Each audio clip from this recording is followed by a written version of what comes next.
Assalamualaikum warahmatullahi wabarakatuh. Salam sejahtera untuk kita semua. Selamat siang. Kenalkan, nama saya Sean Matthew, Kepala Badan Bantuan Hukum dan Advokasi Rakyat PDI Perjuangan Kota Depok. Saat ini, saya sedang bersama dengan dua ibu-ibu hebat. Yang pertama, Ibu Afifah Alia. Selamat siang, Bu. Selamat siang, Sean. Lalu Ibu Ena Nurjana. Selamat siang, Bu. Selamat siang. Ya, kami di sini mau bincang-bincang santai terkait dengan perempuan dan anak di Kota Depok. Sebelum saya lanjutkan, saya jelaskan dulu dua ibu-ibu ini. Yang pertama, Ibu Afifah Alia, seorang ibu dengan satu orang anak, juga pengusaha, juga pengurus PDI Perjuangan Kota Depok, bidang perempuan dan anak. Lalu Ibu Ena Nurjana, Kepala P2TP2A Kota Depok periode 2015. Ibu Afifah Alia juga saya perlu tambahkan sebagai calon wakil wali kota Depok periode 2021 sampai 2026. Nah, sebelum kita lanjut soal perempuan dan anak di kota Depok, ada baiknya kita dengar penjelasan dari Ibu Ena Nurjana terkait apa sih masalah di perempuan dan anak kota Depok, bagaimana perlindungannya, kejahatannya seperti apa, pelecehannya seperti apa, dan sebagainya. Mungkin Bu Ena Nurjana bisa tolong dijelaskan pengertian dari kejahatan seksual terhadap perempuan dan anak, kekerasan seksual yang dialami oleh anak, dan sebagainya. Silakan Bu Ena. Ya, baik. Terima kasih atas waktu yang diberikan. Assalamualaikum warahmatullahi wabarakatuh. Salam sejahtera untuk kita semua. Ya, berbicara tentang perlindungan perempuan dan anak, sebenarnya ini sudah sejak tahun adanya diundangkannya tahun Undang-Undang Perlindungan Anak Nomor 12 tahun 2003. Nah, Undang-Undang Perlindungan Anak itu sudah lama sekali, tapi sampai saat ini ternyata kasus kekerasan terhadap anak masih banyak, gitu ya.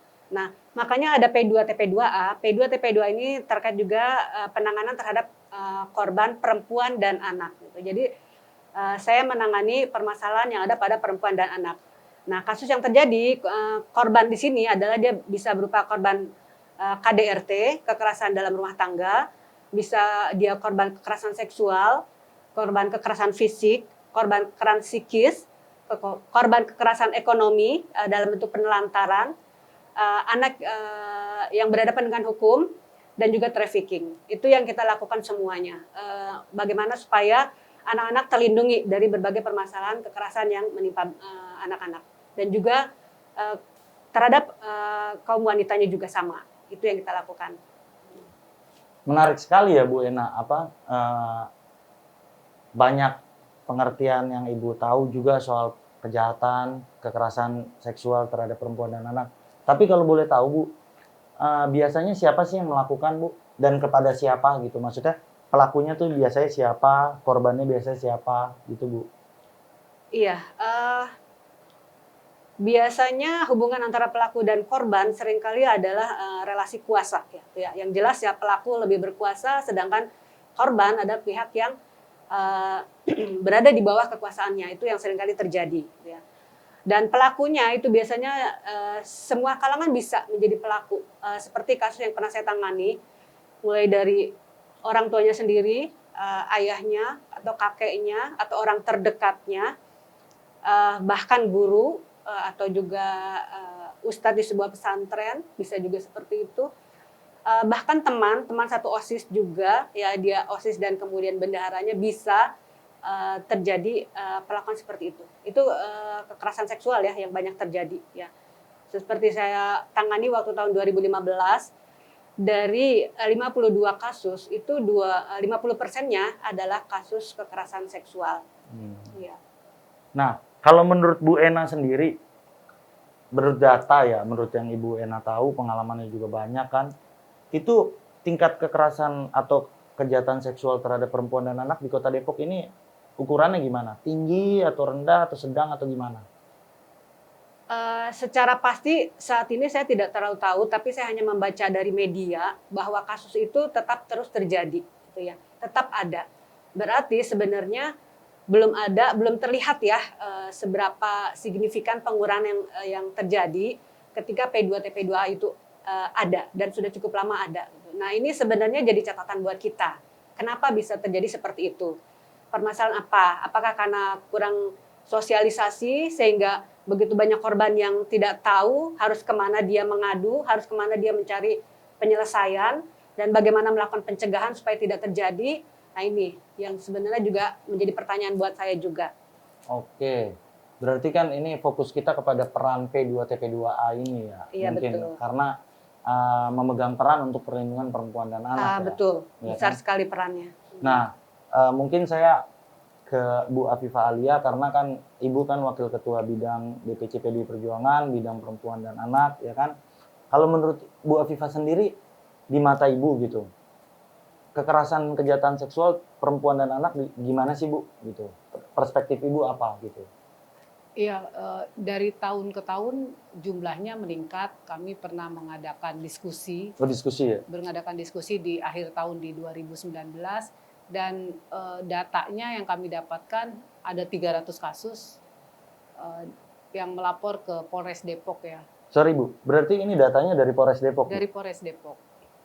Dan buat saya peran P2TP2A sangat penting, sehingga nanti ke depannya pastinya P2TP2A harus dipimpin oleh orang yang profesional, yang mengerti, karena para korban harus ada pendampingan, apalagi korban sodomi pada anak laki-laki, karena umumnya korban sodomi pada anak laki-laki setelah mereka dewasa menjadi predator, menjadi pelaku di kemudian hari. Jadi gimana peran pemerintah untuk mendampingi secara komprehensif sehingga trauma yang mereka alami itu hilang dan mereka di kemudian hari saat mereka besar tidak menjadi pelaku. Nah, sorry Bu, saya potong sebentar. Terkait tadi korban sodomi menjadi pelaku atau predator. Nah, kalau menurut Bu Ena gimana pengalaman Ibu? Maksudnya memang seperti itu atau gimana Bu kira-kira? Iya, baik berdasarkan teori maupun pengalaman dari yang saya baca, saya ketahui juga, dan beberapa juga saya terjun langsung bahwa umumnya pelaku itu sebelumnya dia pernah menjadi korban. Nah, jadi ini hal yang harus menjadi perhatian buat kita. Anak-anak yang menjadi korban itu harus serius ditangani sampai sembuh. Sembuh secara psikis itu berat, nggak sekali dua kali dia bisa selesai, butuh waktu lama, dan tergantung juga karakter anak tersebut. Jadi hal tersebut tidak bisa diabaikan karena mereka adalah generasi penerus bangsa ini. Ya, kita harus lebih aware terhadap mereka. Oke, kalau kayak gitu saya juga mau sharing sedikit ya, karena kebetulan kan saya Kepala Badan Bantuan Hukum Advokasi Rakyat PDI Perjuangan. Kita juga memang sudah melakukan beberapa edukasi dan advokasi, ya kan? Mungkin dalam tingkat berbeda dengan Ibu, tapi apa yang kami lakukan itu Bu, penemuan-penemuan kami. Contoh pertama, kasus kami itu ada kemarin di Tapos Bu, itu seorang ibu punya anak. Anaknya ditabrak sama tukang ojek. Akhirnya ya namanya seorang ibu ya marah lah ya kan. Ketika ibunya marah kepada tukang ojek ini, ibu ini malah dipukulin sama tukang ojeknya. Dipukulin sampai jatuh, diinjak-injak gitu. Nah ini kan memang bukan seksual, tapi ini kan kekerasan terhadap perempuan. Kekerasan fisik. Ya kan, kekerasan fisik. Nah, memang sepakat dengan yang Bu Ena bilang tadi, bahwa ada relasi kuasa. Ketika mungkin seorang laki-laki walaupun dia salah, tapi ketika disalahkan perempuan dia merasa lebih tinggi sebagainya, mungkin juga itu ada kaitannya. Tapi sih di sini yang saya perlu kritisi karena kita juga yang mendampingi Bu. Pertama, ketika mau membuat laporan atau mau mengadukan ini ke kantor kepolisian, itu jaraknya terlalu jauh Bu. Dari Tapos ke Polres Depok itu jauh. Mungkin kalau orang punya mobil punya motor sih ya nggak jauh. Masalahnya kan ini orang ya mungkin ekonominya nggak begitu baik, ya kan. Terus juga tetangganya juga nggak banyak yang mengerti soal hukum, ya kan. Nah akhirnya karena dipukulin juga dia juga sakit Bu. Maksudnya nggak bisa bangun gitu kan, nggak bisa bangun, perlu naik transportasi online yang mobil. Nah transportasi online yang mobil ini biaya lagi. Oke, akhirnya kita bantu soal biaya transportasi. Sampai di Polres. Ketika di Polres, unit PPA, Perlindungan Perempuan dan Anak, kan visum Bu. Harus visum. Harus visum kan, apa segala macam untuk bukti. Nah persoalannya visumnya bayar juga. Gitu. Saya masih hafal, 120.000 gitu kan. Nah, saya nggak menyalahkan polisi, nggak menyalahkan apa gitu. Cuma kan ini mau gimana, mau kayak gini terus, ya kan? Persoalan. Ya kan ini kan persoalan gitu loh. Dia nggak tahu mau mengadu kemana. Dia cuma bisa mengadu ya ke Polres-Polres juga. Nah kalau dari ujung Tapos ngadu ke Polres, dari ujung Sawangan ngadu ke Polres, semua ngadu ke Polres. Polresnya aja polisinya ada berapa? Kan sulit.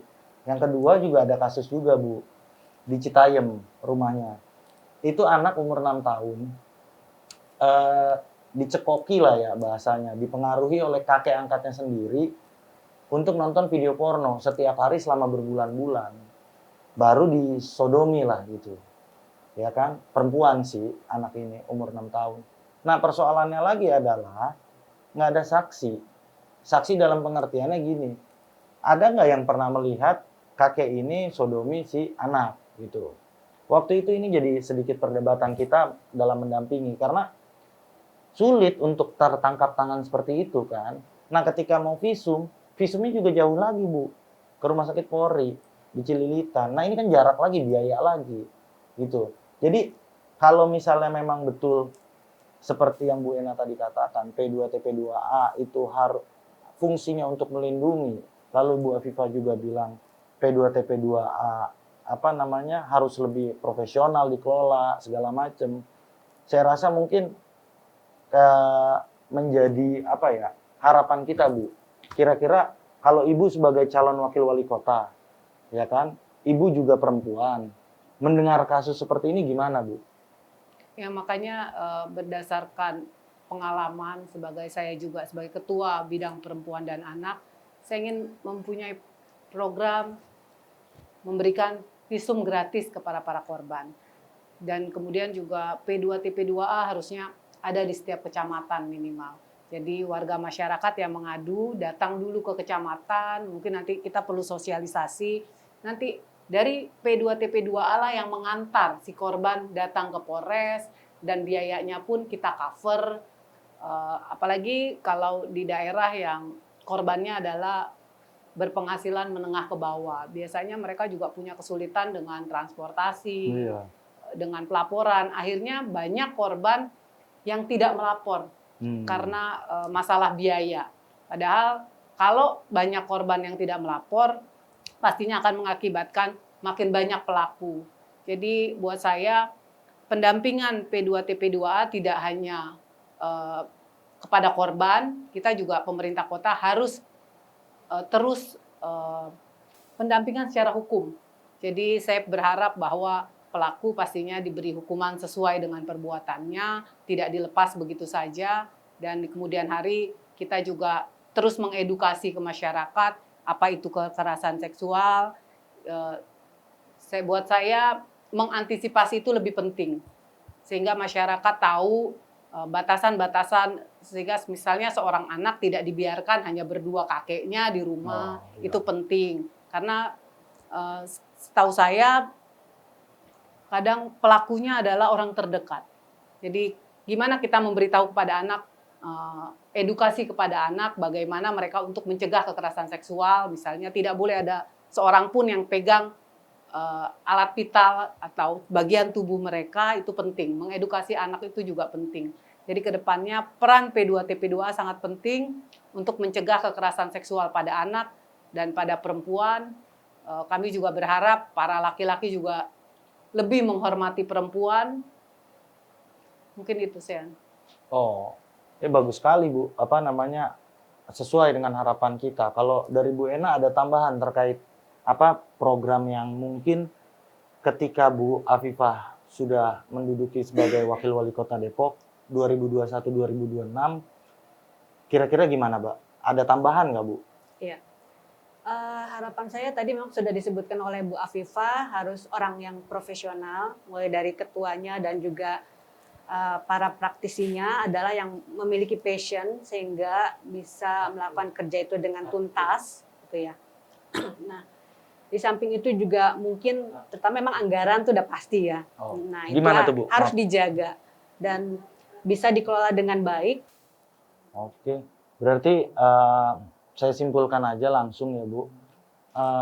Yang saya tangkap gini, kehadiran negara ketika Penting. perempuan dan anak itu mendapat musibah, mau itu kekerasan, kejahatan seksual sebagainya, itu penting, ya kan?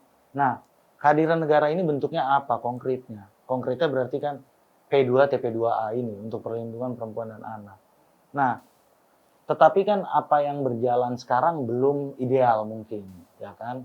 Karena kenapa? Karena mungkin yang tadi, kalau saya berangkat dari pengalaman saya aja gitu. Kalau memang ada P2 TP2A di setiap kecamatan atau apa mungkin lebih bagus, Bu. Nggak perlu lah. Apa ada korban perempuan dan anak lagi menunggu-nunggu lagi di rumahnya udah habis mengalami musibah lah ya kan. Tapi dia harus menunggu. Yang kedua juga edukasi itu penting, ya kan? Edukasi, pendampingan itu penting gitu untuk masyarakat baik perempuan, anak maupun laki-lakinya juga gitu kan. Nah, yang ketiga saya simpulkan juga bahwa anggaran juga penting karena untuk menjalankan dua ini perlu anggaran gitu.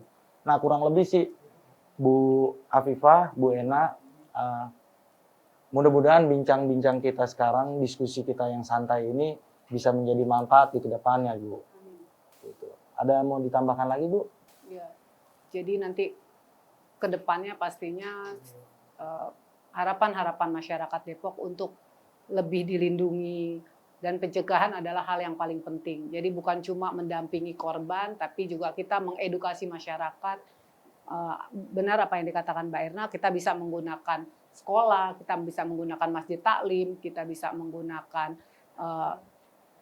PKK untuk mengedukasi masyarakat, mengedukasi seorang ibu untuk lebih mengajarkan anak-anak mereka bagaimana cara anak-anak mencegah kekerasan, bagaimana juga mereka jika menjadi korban kekerasan, itu penting sekali karena selain pendampingan pastinya pencegahan jauh lebih penting. Siap. Oke, Bu, setelah mendengar dari Bu Afifah sebagai calon wakil wali kota Depok 2021-2026 ya kan, tadi udah bahas soal visum gratis, soal penguatan P2 TP2A. Kalau menurut Ibu, harapan Ibu gimana? Ada masukan atau tambahan nggak, Bu, kira-kira?